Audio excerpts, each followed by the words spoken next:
સુરત જિલ્લામાં લાંબા સમયથી સતત વધી રહેલા ગુનાઓમાં હત્યા, બળાત્કાર, ચોરી તેમજ નશાના કારોબાર રોકવા અંગે કાયદો વ્યવસ્થાની પરિસ્થિતિ જાળવવા સુરત ખેડૂત નેતા કોંગ્રેસ અગ્રણી દર્શન નાયકે મુખ્યમંત્રીને પત્ર લખી રજૂઆત કરી હતી.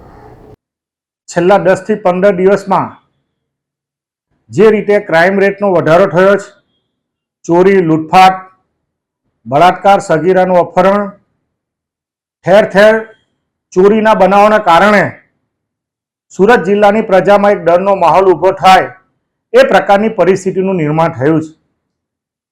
સુરત જિલ્લાની પોલીસે જે રીતે કાયદાકીય કામ કરવાને બદલે આરોપીઓ પર, જે ગુનેગાર છે એની પર સખતમાં સખત પગલાં લેવાને બદલે જે રીતે ઢીલી નીતિના કારણે ગુનેગારોમાંથી કાયદાનો ડર નીકળી ગયો એ પરિસ્થિતિનું નિર્માણ થયું છે. છેલ્લા 10 થી 15 દિવસમાં જે રીતે ખેડૂતો ખેતી કરવા જાય અને સવારે એની મોટર હોય કે વાયર હોય એની ચોરી થાય, એટલે ખેડૂતોની ખેતી સલામત નથી.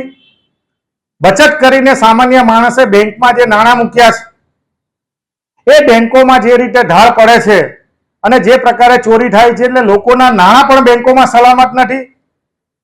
સવારે ભગવાનનું નામ લેવાથી સારો દિવસ પસાર થાય, એના માટે જ્યારે મંદિરમાં જતા હોય તો મંદિરના ભગવાનના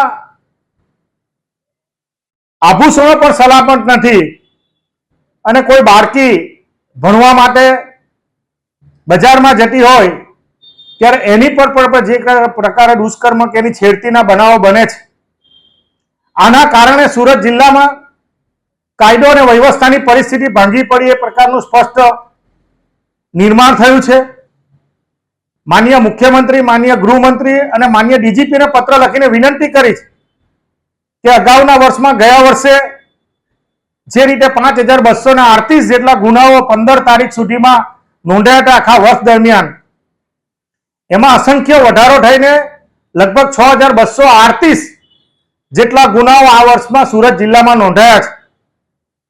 આના કારણે જે ડર હોવો જોઈએ, લોકલ ક્રાઇમ બ્રાન્ચ જેની જવાબદારી છે એ જવાબદારી પર તમે જોઈ શકો છો કે દિવસે દિવસે ગુનેગારોમાંથી ડરનો માહોલ નીકળી ગયો છે.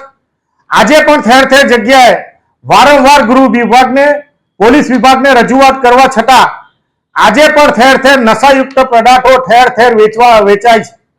આના કારણે યુવાનોમાં પણ મોટા પ્રમાણમાં બદીનો માહોલ ઊભો થયો છે. એટલે માનનીય મુખ્યમંત્રી, માનનીય ગૃહમંત્રી અને માનનીય ડીજીપીને વિનંતી કરી છે કે જે સુરત જિલ્લાનું કાર્યક્ષેત્ર પણ મોટું થયું છે, લગભગ 65 લાખથી વધુની વસ્તી છે, 6500 ચોરસ મીટરમાંનો વિસ્તાર પથરાયેલો છે, તો જે પોલીસોની જગ્યા ખાલી છે એ જગ્યાઓ પર તાત્કાલિક અસરથી ભરવામાં આવે, જેનાથી સુરત જિલ્લાની પ્રજાને રક્ષણ આપી શકાય, કાયદો વ્યવસ્થાની પરિસ્થિતિ જળવાય અને સખતમાં સખત પગલાં આ ગુનેગારોની સામે લેવાય એ માટેનો પત્ર લખીને મેં વિનંતી કરી છે.